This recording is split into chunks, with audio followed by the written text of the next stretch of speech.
Luke chapter 23. Then the entire council took Jesus to Pilate, the Roman governor.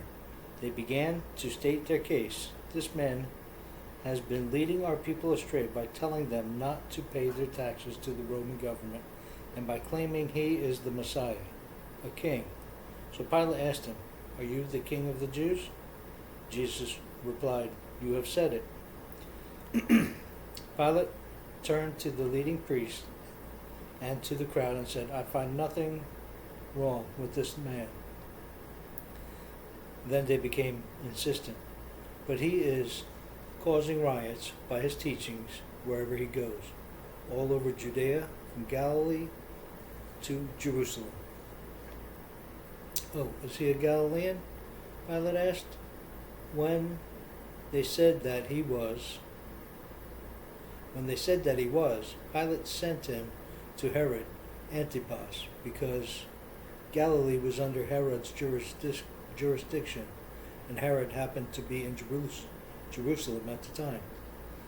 Herod was delighted at the opportunity to see Jesus because he had heard about him and had been hoping for a long time to see him perform a miracle. He asked Jesus question after question, but Jesus refused to answer. Meanwhile, the leading priests and the teachers of religious law stood there, shouting their accusations. Then Herod and his soldiers began mocking and ridiculing Jesus. Finally, they put a royal robe on him and sent him back to Pilate. Herod and Pilate, who had been enemies before, became friends that day. Then Pilate called together the leading priests and other religious leaders, along with the people, and he announced his verdict. "You brought this man to me, accusing him of leading a revolt. I have examined him thoroughly on this point in your presence and find him innocent." Herod came to the same conclusion and sent him back to us. "Nothing this man has done calls for the death penalty. So I will have him flogged, and then I will release him."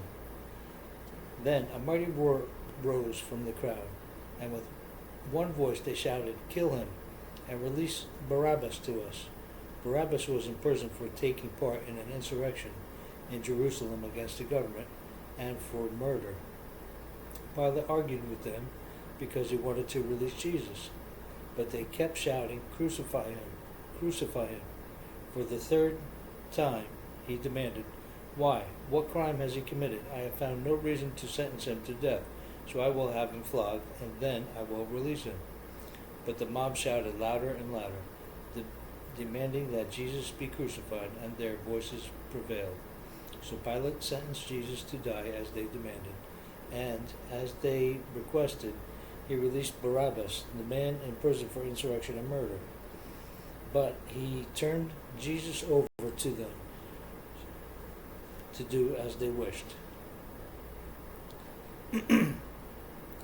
As they led Jesus away, a man named Simon, who was from Cyrene, happened to be coming in from the countryside.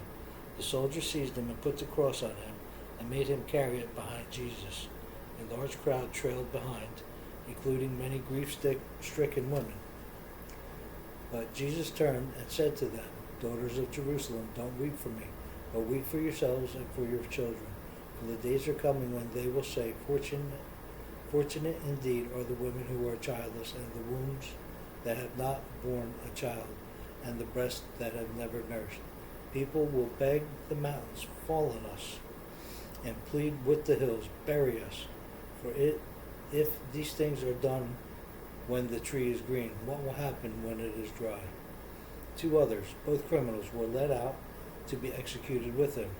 When they came to a place called the Skull, they nailed him to the cross, and the criminals were also crucified, one on his right side and one on his left. Jesus said, "Father, forgive them, for they don't know what they are doing."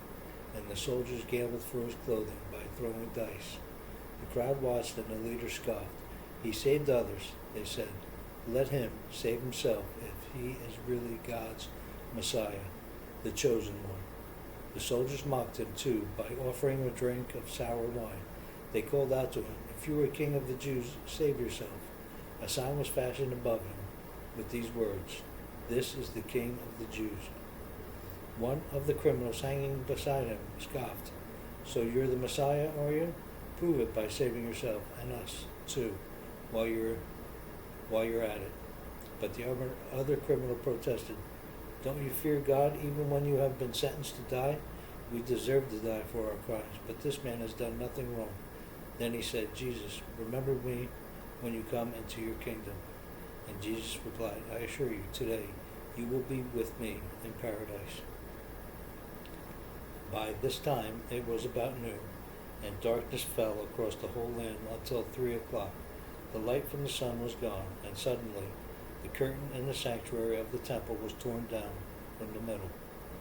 Then Jesus shouted, "Father, I entrust my spirit into your hands."